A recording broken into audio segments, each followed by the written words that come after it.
Taliai. My name is Opeti Taliai, Tongan born, now living in New Zealand. I am an academic researcher, currently working on a book, which is a rewriting of Tongan history. As you can see from the title of my talk, it's Re-examining Tongan history. I want to talk first about two problems that I experienced in my work on Tongan history, just to share with you about my main concern here regarding my work. The first problem is a type of history. Biographical history goes back to a French critic of the 19th century by the name Charles-Augustin Sainte-Beuve, who, with his classical statement of "by their fruits ye shall know them," stated that biographical history is a passionate piece of autobiography, a personal account of one's own life, which is a statement that I found very appropriate in my reading of Tongan history, particularly of the book written and published in 1999 by Elizabeth Wood Allen called Queen Charlotte of Tonga, where Elizabeth quoted Queen Charlotte as to say that Tongan history is what the highest chief says. That's a clear indication of a biographical kind of history that I'm referring here. And of course, this direct quote is a reference to Queen Charlotte herself as the highest chief. I want to bring in a point made by the English poet Thomas Gray, who disputed with his landscape poetry, disputed Sainte-Beuve's biographical argument by saying that it is essential to judge a literal work in quotation independently from my knowledge of the man himself. Man himself in that quotation refers to Sainte-Beuve. Thomas Gray emphasized that we, historian or critic, need to produce certain intellectual and emotional effects on a reader. Let's sum up briefly that point on biographical history. The other point that I want to mention is this problem regarding oral and written history. I am reminding here that Tongan history or Tongan way of thinking is still very much poetic. By poetic, people still think in a poetical way, even talking, rather than going straight to the point, which is the scientific characteristic of language. English is an example. Tongans tend always to go round the point. By mentioning the oral history, also reminds me of Queen Charlotte in her later book, compiled together with this English historian, Elizabeth Bott, where Queen Charlotte reiterated this biographical type of history that she is trying to emphasize.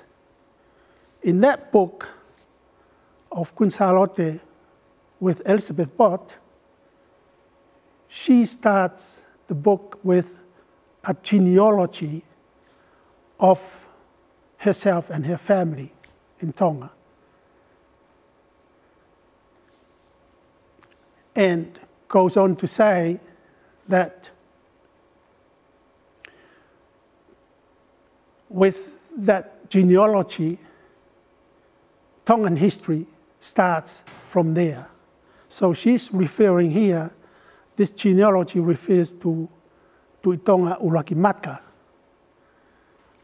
And from this Tuitonga right down to the present is the Tongan history. She is cutting off the former part of the history of the Tuitonga before Tuitonga Urakimata by saying that all those Tuitonga before Urakimata were Samoans. Not only that, but they lived most of their life in Samoa, traveling back and forth, Samoa and Tonga. Whereas Urakimata was the first Tuitonga to stay input in Tonga, built this empire of Tuitonga Empire up to today.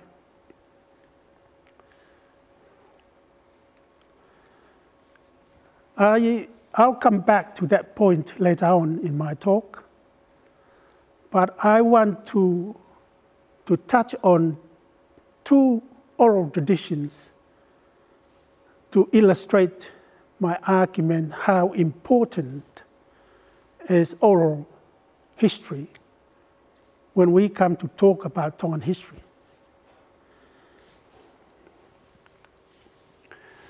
The first tradition that I want to touch on is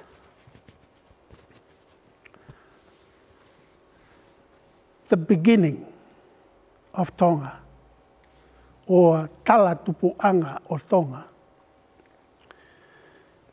As you can see on the screen, I have summarized some notes on this tradition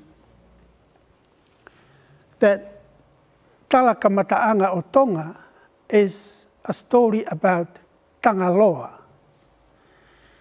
Tangaloa literally translated as the fisher god.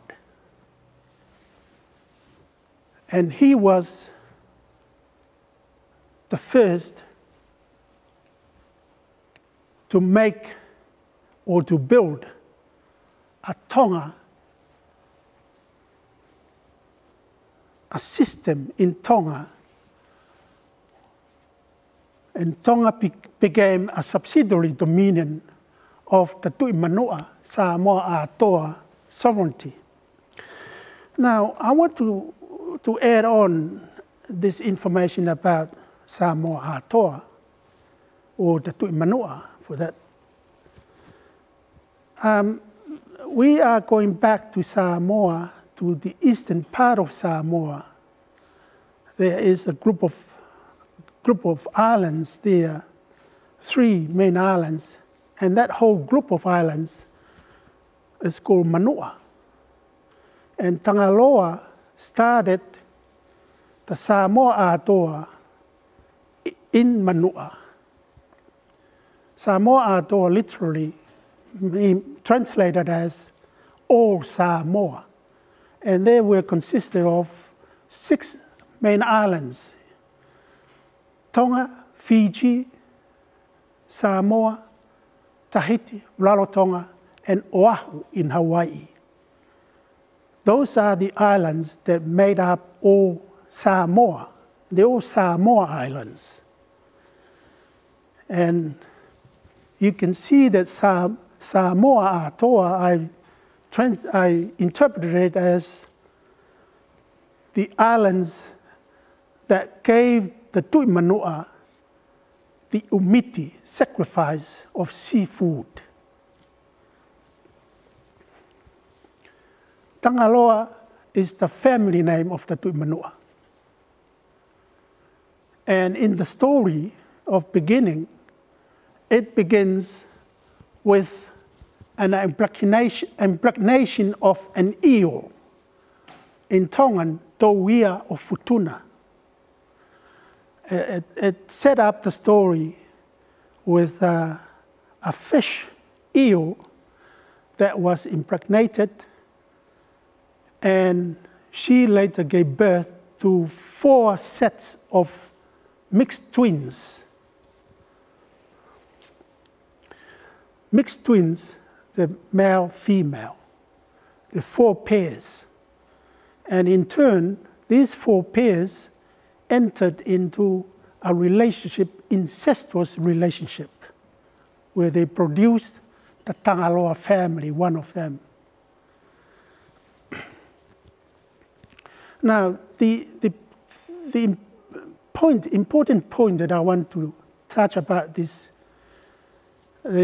from this story is the creation of the social political status of fahu in Tonga. And this story here of the beginning is about that creation of the fahu social system. Fahu is very central in Tongan society, and who is regarded as the highest rank position in Tongan society. And fahu refers to the sacred royal blood of Tangaloa, which is known in Tongan as Totoi Eiki. And it is supposed to contain within the family. And how to do that is done by incestuous, in an incestuous way. This Ao'etu is said to be the first putative to Tonga, but really it's about the formality of a Tongan socio-economic system. Ao'etu is, in Samoan, Asoaitu Refolasa, is a reference to the sacrifice food given to the Tuimanua. And Tuimanua in that story of Ao'etu is also known as Lefolasa. And Lefolasa is associated with the appointment of the 3 main titles in the beginning of Tonga. And they are the Tuitonga, kingship title, and the 2 advisory supporting houses, Tuiwhareua and Wharewha. So, together with this tradition of Ao'etu and the Talaka Mata'anga that I talked about earlier before, together these 2 traditions are the foundation, set up the foundations of Tongan society that we know today. Still practiced today in Tonga, the incestuous relationship, mainly, especially in the royal family and the chief of Tonga, they intermarried one another. For the purpose of keeping the sacred blood, royal blood inside, and also the economic system of exchange goods, which I think is very important for historians to recognize in their work of writing up Tongan history. Now, I want to touch the other part of the problem that I touch on oral versus written about the Dupo family. Dupo family is the family name of TEDxNukualofa, who are the current ruler of Tonga. And the family name is Dupo.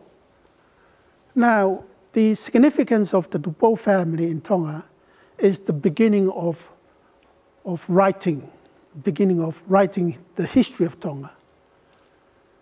Dupo the first, who first introduced Tonga into Western culture by way of bringing in Christianity into Tonga, and of course the construction of the 1875 Constitution, which is a construction that subsequently abolished the Tuitonga title. And independence from Samoa Atoa happened in this time of the Dupo family.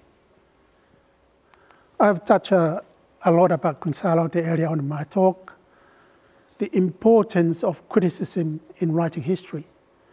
Criticism is about the distinction between subjectivism and objectivism. That as a historian or critic, we have to be objective as opposed to being subjective, which is a main feature of biographical history that I touched on earlier on in my talk. And add on to that, my conclusion is the theme, leaping into the unknown. I think it's very important that we go back to the beginning, to oral tradition, which is the beginning. I think that's all for now, and I thank you for listening. Malo.